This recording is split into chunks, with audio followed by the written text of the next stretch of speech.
Добрый день, наши YouTube-зрители. С вами я. Сегодня речь пойдет у нас о референдуме. О референдуме по переносу, ни много ни мало, столицы Республики Коми. Вышли у нас некоторые люди с инициативой перенести столицу Республики Коми в Ухту. И все такие госсоветчики, наши депутаты с госсовета говорят: давайте, все, там, референдум, подписали, вау, там. А никому в голову не приходит, от чего такая оголтелость. Почему именно сейчас? И зачем вообще этот перенос нужен? Ведь чтобы перенести все ведомства, все вообще ведомства, управленческие, в другую столицу, перевести персонал нужно расселить, накормить. Представляете, за сколько денег нужно бюджета? Не знаю, это не 1 миллиард. Ну, люди, как бы толковые люди это понимают. А бестолковые не понимают. Бестолковые у нас, они за все хорошее против всего плохого, что им скажет власть. Вчера не верили в Ленина, сегодня не верят в Путина, завтра они будут верить, не знаю, там, в Пиночета, Муссолини, там, в того, кого им покажет телевизор. Для чего же это сделано? Говорили, и не я, как бы не мои слова, не моя мысль, для чего это сделано, чтобы повысить явку на президентские выборы. Потому что референдум будет, голосование за перенос столицы и президентские выборы объединены. Ну, так, случайность. Ну, естественно, это все случайно будет, конечно. Никто об этом еще не знает, только вы никому не говорите, что они будут объединены. Но это так, по секрету всему свету. У меня вот другая мысль.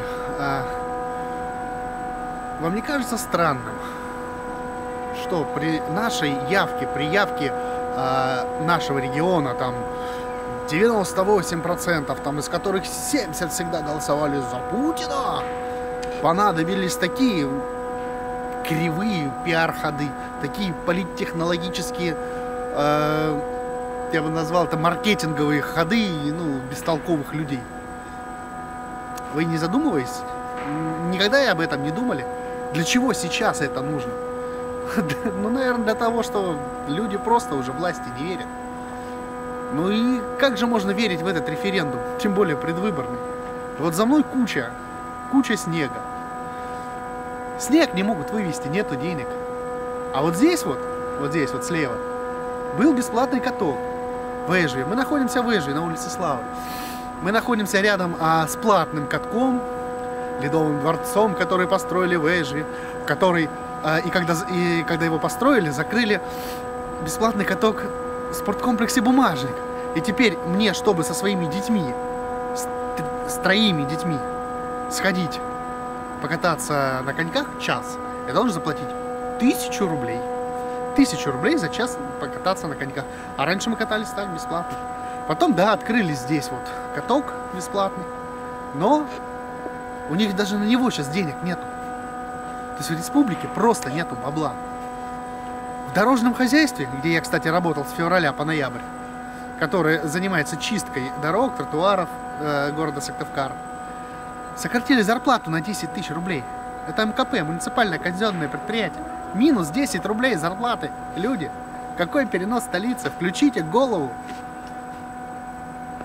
Не ведитесь на предвыборные обещания. Вы понимаете? Вот представьте, в деревне бабушка такая с пенсией 8 000 рублей такая, выходит, короче, во двор.